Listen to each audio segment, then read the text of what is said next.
Yo, what's happening? Welcome back to my YouTube channel. Today I'm going to tell you about this crazy wild story that happened while I was in federal prison. August 1st, 2014, it was a Friday, right? I arrived to Memphis, Tennessee, FCI Memphis, a medium-high prison, full of gangs. It's gang politics all over the rec yard. I didn't have a clue about, right? Because I was a hustler. I went to federal prison for 6 years, for drug trafficking. So when I got there, I was so out of place. So that morning, August 1st, I was in Oklahoma, right? They woke me up like 2:30 in the morning. They gave us some cookies, a bologna sandwich, and some water, right? We got on a plane, got on Conair. We flew to Atlanta. We stopped in Atlanta, and then we went from Atlanta to the FedEx airport in Memphis, Tennessee.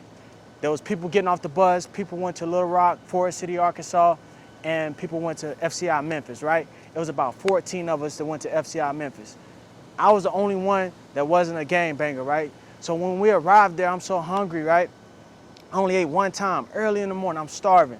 So when we got there, they fed us like a fish sandwich and some little potato wedges. I ate that, I was still hungry. So I arrived there, right? When I got to the prison compound, I went to laundry to get my stuff, my uniform and stuff. And then like one of the shot callers, one of the Zoes, the shot callers from Florida, he was like, "It's 3 of y'all from Florida, raise your hand." I raised my hand, and 2 of the other homies from Florida was kind of like scared to raise their hand, right? And I raised my hand, I walked up. The Haitian, the Zoe homie was like, "Hey homie, I know you're from Florida, whatever, it's your first time coming to prison, I could tell how you moving." He was like, "Make sure you have your paperwork," right? I was like, "Yeah." He told me, "You got 3 weeks to have your paperwork." Boom, I'm like, "All right, cool." I told him what I was in there for. He told me what unit I was living in, right? I was living in Shelby B. He was like, "Look, you got 3 homies over there. When you get there, check in with your homie certified." So I'm thinking like, man, I ain't doing all this checking in, man. Remind you, I didn't know how the politics go. I didn't know about the cars and everything, gotta be on Florida time. I didn't have a clue, right? So how he was talking to me like another grown man is gonna babysit me, right? So I'm like, man, I wasn't feeling it. So I end up going to the unit, and it was about to be lockdown, right? It was almost like 3:45. I arrived to the unit, I looked for the homie, they put me in the cell, right? And when they put me in the cell, we locked down, they let me out, and they gave me instructions to only go to the chow hall with my homie from Florida, certified, right? So I'm like, all right. So he told me, he walked up to me, he like, "Look, you gotta wait until I keep the score for softball, and then you can go eat with me." So I'm watching everybody go eat, I'm starving, right? And he's keeping the score for the softball game. I walked up to him, he was like, "Wait."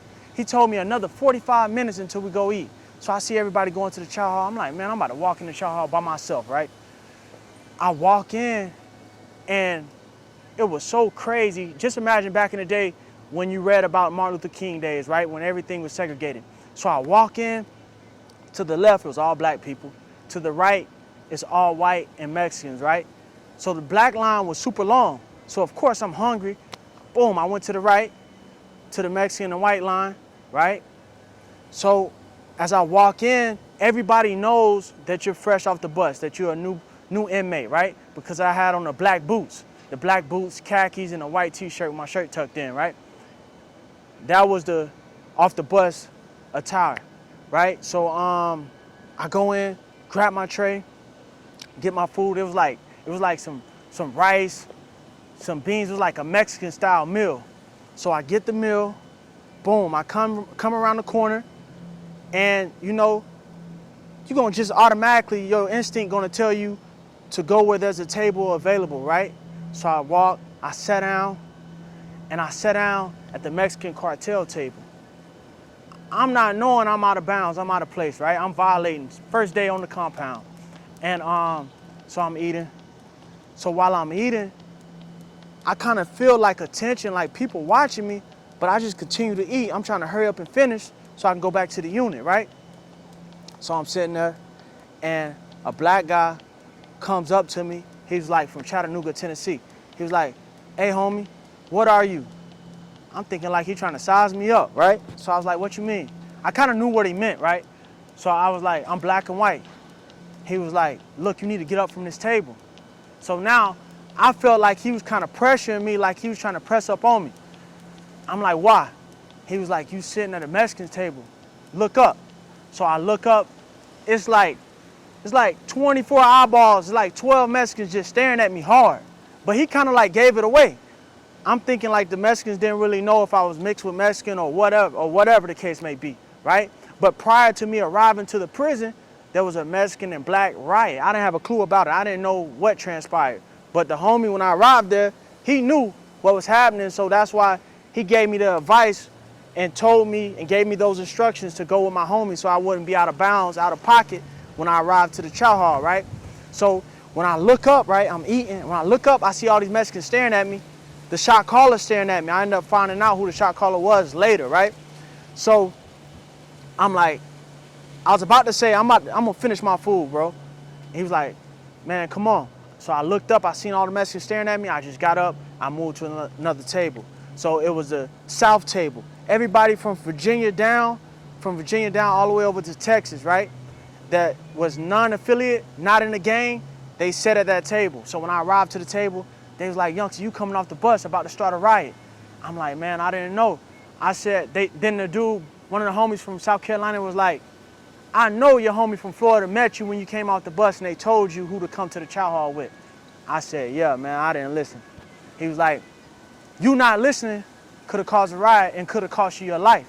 If they wanted to stab you, they could have stabbed you. They wouldn't have been in the wrong. It would just started a riot in the chow hall, but it would have been caused because of you. So I arrived back to the unit. When I got back to the unit, everybody heard about what I did, right? So now that's when I kind of started to follow suit. I started listening to people because I realized, all right, I got to adjust to this new environment. I don't know about the gang politics. I don't know about the car politics. I don't know how to move. I got to learn, right? So like 3 weeks in, you know, I started wanting tattoos and stuff. Come to find out, the shot caller that could have called a move to start the riot, or he could have did something to me for sitting at that table. He was a tattoo artist, and he's a shot caller for the Pisces Los Zetas cartel, right? And I'm like, man, I put myself in a crazy situation coming straight off the bus. So he wouldn't tattoo on black people because the black people didn't pay him for his tattoo, so that's what started the riot. So I ended up figuring out why the black and the Mexicans had beef, but it was just so wild and crazy.